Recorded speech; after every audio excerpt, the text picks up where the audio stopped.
how do you feel like as you went throughout the trip? Was it what you expected? And if it was what you expected, that's great. But how was it different than what you expected? And how was it the same as kind of what you expected as you kind of went throughout the week up until you bought your matching T-shirts the day we left? If anybody didn't notice, they're wearing matching shirts that they bought at the airport. So cute. Um, for me, can you say the question again? How was it similar to what you expected, and how was it different than what you expected? Right. Um, Definitely, I don't think. Well, I didn't have any expectations really. I was just open-minded, just like whatever happens is gonna happen. Just leave it on God. And so when I got there, it was like, oh, this is nice. And so I was just chill with everything, just day by day. And everything was really good, including the food. Some people didn't like it, but it was good. Yeah, I agree with Andrew on that one. For me personally, I mean, this was my first mission trip, also my first time ever leaving this country, so I didn't really know what to expect. Um, so I'd say most of it was pretty unexpected, but I didn't really set many expectations because I was trying to be pretty just like chill with whatever, and I enjoyed it. So What was the most unique thing that you guys ran into in Africa? I mean, it's not every day that a monkey tries to steal your lunch, so you know. Definitely, just being able to see the big five, the animals, that was very nice. So, what about the school? Like, if you were to compare Lagurkey High School and Milo Seventh Day Adventist Academy, how would you compare those two schools? Any aspect, school life, academic life, Mumbek, whatever. Well, the grade levels very different. They have forms, and they start like 1 through 5, but I mean 1 through 6, and 6 they're like 20 years old already, so it's like college. So the grade level. And so we talked about it a little bit the other night, but they have standards, which is kind of like our elementary school, and then they have forms, which is kind of like our middle school, high school, and then like college prep. And so Form 6 is would probably be the equivalent of maybe a freshman at college, but it's like a preparatory before they go to college. And then their college is 3 years. So they go to high school longer and they go to college a little bit less. It would be kind of like a Form 6 would kind of be like be a super senior here. Yeah. I feel like another thing I saw a big difference in was the curriculum. Like it seemed like they were learning a lot of the stuff that we learned just like sooner or something. So that worked a bit differently, and just I don't know the way the classes are set up and everything, and their schedules. They're like there's barely any breaks in those. It's their days are really long, and they've got just class after class. It's like a few short breaks, but it's pretty busy. Yeah, so their schedule, their first class starts at 7 o'clock in the morning. And then their last class ends somewhere between 4:30 and 5:30, but that's no breaks, and that's them. They're in class that entire time, with the exception of they have breakfast at 10 o'clock for 30 minutes, and then they have lunch at 1 o'clock for 30 minutes, and they all eat their lunch together, and then they go back to class and stuff. So they have class from seven till about 5, with about an hour break between the day. So that's kind of what their schedule, and that's actually less than what it was when I was there the first time. Their classes actually started at 6 a.m. when I went there the first time. So they get an extra hour, and they would go into about 4:30. So they shifted a little bit hour later than what they were before. Um, so talk to us a little bit about the maybe the worship experience there. How did you guys feel like you grew in a spiritual sense? We had the worships every morning with our group individually. We had the evening worships with the school, and of course, we had Sabbath worships. Um, Talk a little bit about the worships. What did you guys get from them? Maybe you can compare a little bit to what it's like there to what it's like here. Just talk a little bit about the worship experience. For starters, their music, it's so different, but in a good way, because they really put their like heart into it. They're like yelling at a certain point, and it's like it's nice because you don't get to see that every day, and it's just something new. But for them, it's just something they just do, and so the music definitely. That's how I saw them really worship God. Yeah, I really enjoyed the music as well. But to say something different, uh, the I don't know. You really have to be kind of more like open-minded and just go with the flow. Because as we kind of touched on before, like you can just show up and you'll probably be expecting to sing 3 songs and do the sermon yourself. So it's just really random, not very like scheduled or anything, which I don't prefer. But it was good to get to experience that. Yeah. Oh, they had a schedule. He gave me the schedule. He did not follow the schedule. So, just to give you guys a little bit of an idea, it would be like right now me sitting there going, you know what, Johnny, why don't you come up here and give us about a 2-minute talk on how God is moving in this world? Are you ready? No. Well, Mombek wouldn't give you a choice. He would stand there and tell you to come on until you got up here and actually did that. And then after you sit down, he's like, all right, so after Johnny, Hugo, you're going to be next, so be prepared in about 2 minutes. And then Jocelyn, you're going to be after Hugo. And then Johnny would come up and talk, and then instead of going to Hugo, he would go to Jocelyn, and then he would actually ask Ksenia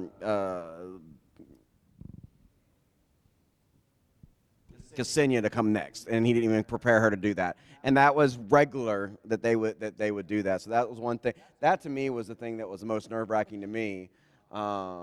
He actually, at one point in time, he asked, it's like, so he walked up to Daodi, again, who was the Cherish Foundation co-director. He says, would you like to say something to the students? And he says, no, we're good. And then he gets up and says, and now our co-director from Cherish is going to get up and share a few words with us.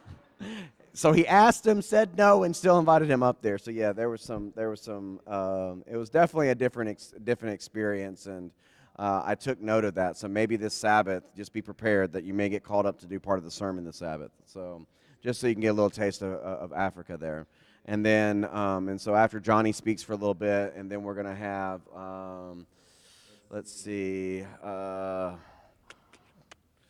Jordan's going to come up and do a special song for us, and Dean Lambie is going to follow him after that with a special song, and that's just kind of the way that it flowed.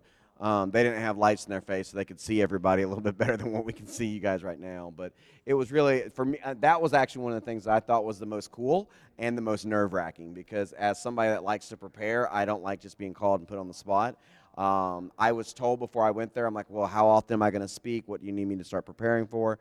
And I was told, you're going to be the keynote speaker for the graduation. You won't have to speak either Sabbath. You won't have to do any of the worships. I spoke like 6 times. And a couple of the times was like, all right, you're the speaker for tonight. And I had to come up with something in like 5 minutes, and that's quite nerve-wracking for me, but we were able to do that. So yeah. So now, I did ask you guys for some certain questions to prepare for. So first one is, how did you guys see God on this? Now, not just in the worship, but like just in general, how did you guys see God through somebody's actions, through whatever the case may be? How did you see God? I saw God through the answered prayers. Even though they were small, it was still a big thing, because they were just back-to-back answered prayers. The most important, not most important, but like the one that I really saw was for the safari. We were having troubles with the money, and we had to pay in U.S. dollars, which is, we're in Tanzania. Why would we need U.S. dollars?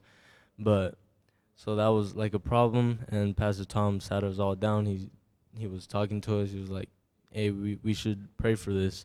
And right at that moment, right when he said we should pray, I just closed my eyes, prayed, found out 5 minutes later that everything was situated. So that was big answer to prayer. Yeah.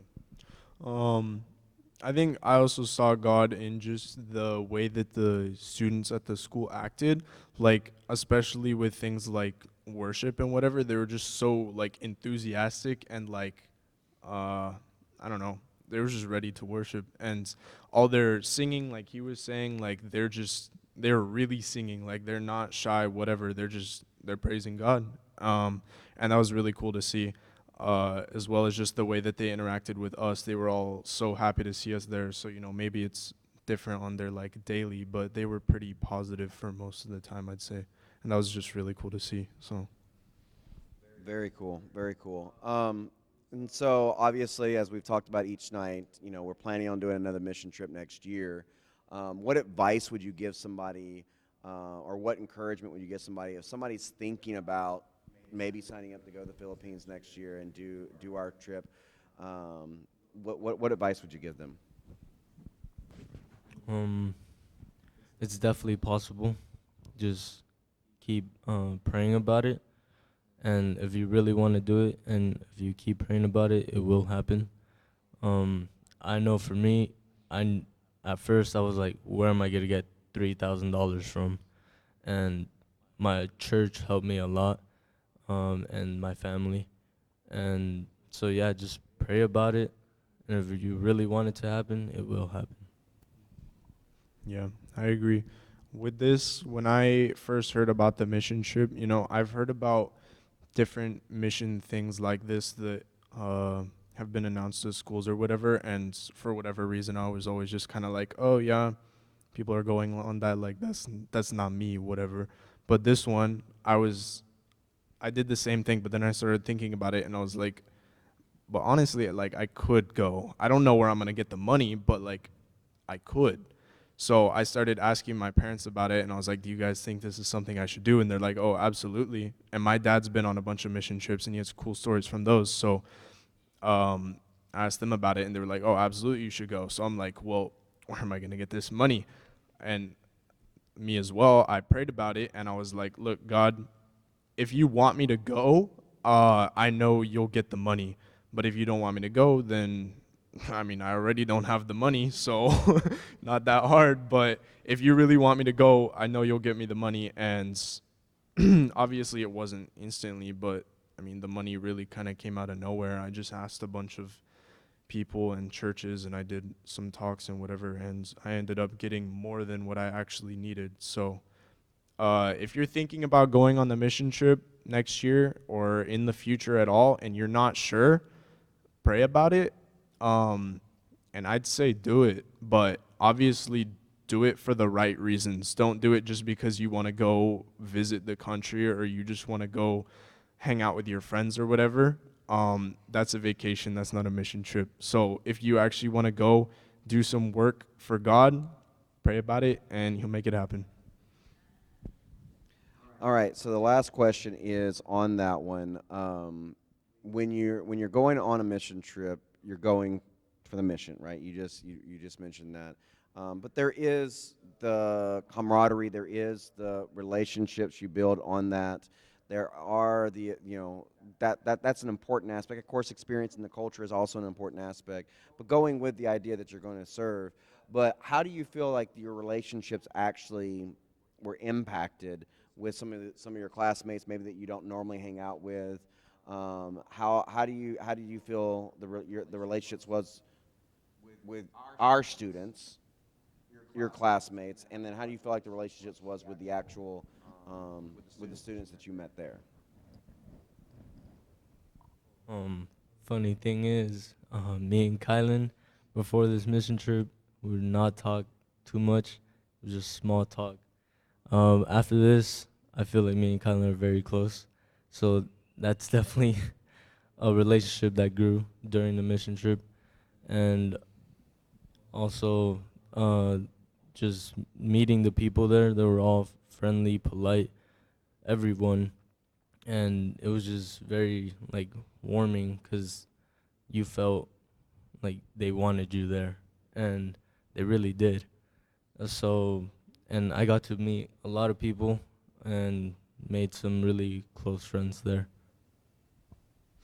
Yeah. Um, I'd say overall with the group that we had, I'd say generally I grew closer to all of them. Some more than others, especially this guy. But that was pretty cool. Cause I mean, you're out there like experiencing something that most of us have never really experienced before, and you're experiencing it together. So that just really creates a bond there or whatever. It's not just you're in class doing school or whatever. And then yeah, as for the students at the Luguki High School, as he was saying, most of them were just they're really excited that you're there and they really want to get to know you. Um, I don't know. It was pretty cool because all of them are just like, oh, what's your name? Like, I need your contacts and everything. Like, half of them, they asked all of us for like our contact information at the end, and most of them don't even have phones yet. And so, but it was really cool because they just really wanted to get to know us and everything. So, Well, very good. And so tomorrow night, we will have the last of our students are going to be sharing, Janaea, Nadia, and Beatriz. Um, by the way, it was really fun with those three girls specifically because Mr. Mumbek there, he kept messing up the names. And I've never heard so many different ways to pronounce Beatrice's name than I did on this trip. And I won't share any of those, but it was very interesting. And we ended up with Beatrice was the one that we ended with. And it was a whole lot of fun. But I just want to reiterate, if you guys are thinking about possibility going on a mission trip, the money is daunting. It may seem like an overwhelming amount of money to raise, but it's not outside the realms of possibility. Every one of them, everybody raised I was skeptical that everybody would be able to raise the funds. And I was raising additional funds, trying to make sure that there was some extra funds available if some of the kids weren't able to do that. And the day before we left, I talked with Michelle, and she says all the money has been raised. Everybody has raised the full amount. Everybody is 100% paid for. And I was surprised by that myself, which is kind of funny because I said, you guys are going to make it. You're going to be able to raise the money. Don't worry about it. I kept telling them about it and then going off of myself and worrying about the same thing I told them not to worry about. But God shows up in such miraculous ways. And I'm not going to go too much into it now because I want to share on Sabbath morning my experience, but it was really amazing to see, one, all of these guys. I'll say it for Sabbath morning. It really was awesome to see God show up in so many ways. I'm so glad you shared that again, Andrew, about the answered prayer, because when we talked about this when we were still in Africa, the answered prayer was several times, God just showed up. And I know there's always roadblocks, there's always headaches when you're doing this kind of stuff. There's a lot of logistics that go into it, all the planning that happens behind the scenes, and just seeing how God showed up over and over and over again, and to see how God worked through these guys was just really, really, really awesome. So tomorrow night we will continue on to hear the last stories from our students, and then Friday night we are going to be having an agape feast. We'll be having communion at the cafeteria. We're going to find out a little bit more tomorrow about that during our chapel time tomorrow morning, tomorrow afternoon, tomorrow midday area type of thing. But tomorrow night we'll come back and we'll hear some of the last of the stories. But with that, let's you know what? Instead of me praying, Andrew, would you like to pray? Of course. Let's bow our heads. Dear Heavenly Father, thank you for this day. Thank you for the opportunity you gave me and Kylan to be up here and talk about our experience that you gave us, Lord. And just thank you for this day in general. Please help us in our studies as we go back to whatever we have to do. And just keep us safe throughout this night, Lord. In your name we pray, amen.